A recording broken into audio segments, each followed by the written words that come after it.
माता की जोहार अमर जवान जोहार।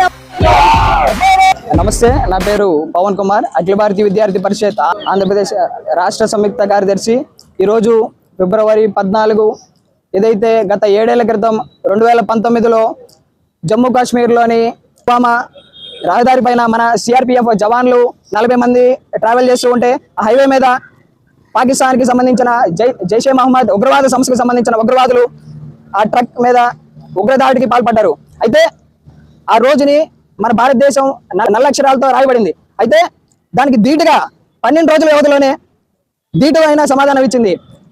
ఏదైతే సర్జికల్ స్ట్రైక్స్ నిర్వహించి వాళ్ళ స్థావరాల మీద అటాక్ చేసి ప్రపంచం మొత్తం ఒక్కటే తెలియజేసింది భారతదేశం ఎవరికి భయపడదు, ఎటువంటి చర్యకు కూడా భయపడదని ఆ రోజు ఆ ప్రతి చర్య ద్వారా తెలియజేసింది.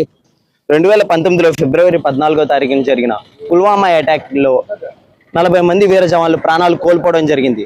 అయితే ఆ ప్రాణాలు కోల్పోయిన 40 మంది వీర జవాన్లకి నివాళులర్పిస్తూ ఈరోజు అఖిల భారతీయ విద్యార్థి పరిషత్ విద్యార్థులు జనసంద్రంగా వచ్చి ఈ క్యాండిల్ ర్యాలీలో పాల్గొనడం అయితే జరిగింది. మనం ఈరోజు ఆచార్య నాగార్జున యూనివర్సిటీలో పుల్వామా అటాక్ ఏదైతే జరిగిందో మన సిఆర్పిఎఫ్ జవాన్లు 40 మందిని పాకిస్తాన్ టెర్రరిస్టులు చాలా తీవ్రంగా అయితే పరిచి చంపారన్నమాట.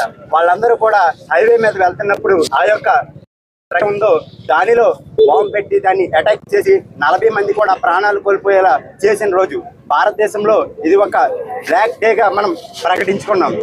ఒక 40 మంది ప్రాణాలు కోల్పోయారంటే మనం మన ఇంట్లోంచి ఒక ప్రాణాన్ని కోల్పోయినట్టే అని చెప్పి ఈ రోజున మన ఆచార్య నాగార్జున యూనివర్సిటీలో ప్రతి ఒక్క విద్యార్థి కూడా తెలియపరచడానికి ఇక్కడికి వచ్చారని నేను తెలియజేస్తున్నాను.